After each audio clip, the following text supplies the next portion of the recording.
রাতের বেলা আকাশের দিকে তাকালে আমরা এর অপরূপ সৌন্দর্য দেখতে পাই। মানুষের পাশাপাশি এই ব্রহ্মাণ্ডে সকল প্রাণী এই আকাশকে দেখতে পায়, তবে তারা প্রত্যেকে আলাদাভাবে এই মহাবিশ্বকে দেখে থাকে। মানুষের চোখ শুধুমাত্র ভিজিবল লাইটকে দেখতে পায়, কিন্তু অন্যান্য প্রাণী লাইটের কিছু এমন ভাগকে দেখতে পায় যা আমরা দেখতে পাই না। এই জন্য এই সকল প্রাণীদের কাছে আমাদের এই দুনিয়া পুরোপুরি আলাদা। কিছু প্রাণীর কাছে এই মহাবিশ্ব পুরোটাই ঘোলা, আবার কোনো প্রাণী মানুষের থেকেও ট্রান্সপারেন্টলি এই মহাবিশ্বকে উপভোগ করে থাকে।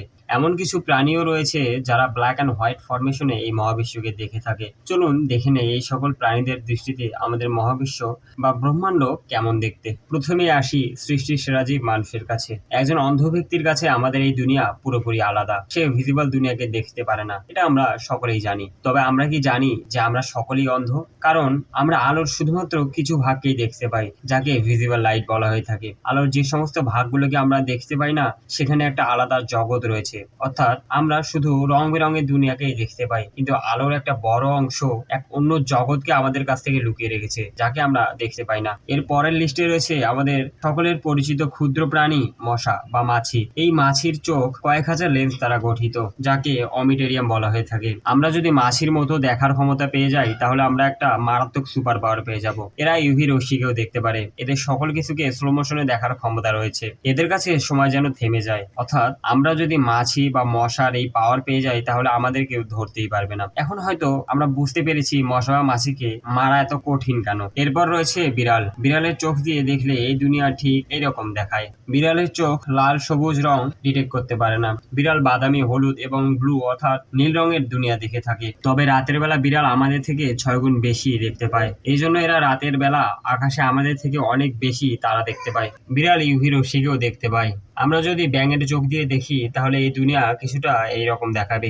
ব্যাঙ শুধুমাত্র ওই সকল জিনিসকে দেখতে পায় যারা নড়াচড়া করে। ব্যাঙ যদি রাতের আকাশকে দেখে, তাহলে সবকিছু ঝাপসা দেখাবে, না হলে কিছুই দেখতে পাবে না। যদি আমরা সামুদ্রিক প্রাণীর কথা বলি, তাহলে প্রতিটি মাছ মানুষের মতো সকল কালারকেই দেখতে পায়। তবে এমন একটি মাছ রয়েছে যার কাছে এই দুনিয়া পুরোটাই ব্ল্যাক অ্যান্ড হোয়াইট। সেটি হচ্ছে সমুদ্রের সব থেকে ভয়ঙ্কর শিকারী শার্ক। শার্ক শুধুমাত্র সাদা ও কালো রঙকে দেখতে পারে। শার্ক যদি রাতের আকাশ দেখে, তাহলে সবকিছুই কালো দেখাবে। আজ থেকে 65 মিলিয়ন বছর পূর্বে বিলুপ্ত হওয়া প্রাণী ডাইনোসরের চোখে বাইনোকুলার ভিশন ছিল, যার মানে এরা বহুদূর থেকে যে কোনো জীবকে অনায়াসে দেখে নিতে পারত। এরা রাতের আকাশে বহু দূরে থাকা মিটমিট করে জ্বলা তারাকেও দেখতে পেত।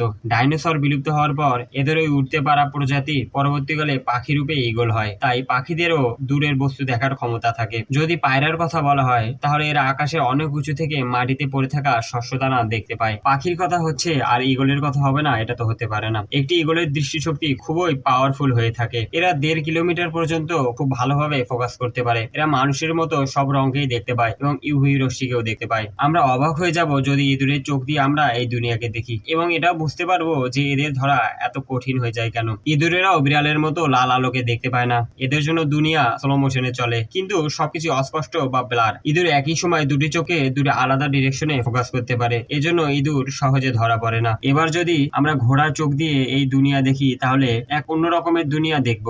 এদের জন্য দুনিয়া গ্রে, ইয়েলো বা ব্লু শেডের হয়ে থাকে। এরা শুধু সামনেই নয়, বরং পিছনের জিনিসকেও দেখতে পায়। অর্থাৎ এদের 340 ভিশন রয়েছে। এজন্য রেসের সময় ঘোড়ার চোখ ব্লক করে দেওয়া হয়, যাতে এরা শুধু সামনেই ফোকাস করতে পারে। তবে এদের চোখ সাইডে হওয়ায় এরা সবকিছুকে এমন ভাবে দেখে যেন জানালা দিয়ে কিছু দেখছে। ঘোড়াকে রাতের আকাশ দেখালে তা কিছুটা এরকম দেখাবে। এবার আসি স্নেকের কথায়। সাপের চোখ থার্মাল গ্লাসের মতো। এরা শুধুমাত্র হিটকে ডিটেক্ট করতে পারে। অর্থাৎ সাপ গরম জিনিসকে ডিটেক্ট করতে পারে। এদের সামনে কোনো ঠান্ডা জিনিস থাকলে এরা বুঝতেই পারবে না। এজন্য সাপকে যদি নাইট স্কাই দেখানো হয়, তাহলে এরা কিছুই দেখতে পাবে না। তাই বলা যায় সাপের কাছে মহাবিশ্ব বলে কিছুই নেই। এই সকল প্রাণীগুলোর মধ্যে কোন প্রাণীর দৃষ্টিশক্তি দিয়ে আপনি এই মহাবিশ্বকে দেখতে চান, কমেন্টে জানাবেন। এবং ভিডিওটি যদি ভালো লাগে, তাহলে অবশ্যই লাইক দিয়ে আমাদের চ্যানেলটিকে সাবস্ক্রাইব করে রাখুন। ধন্যবাদ।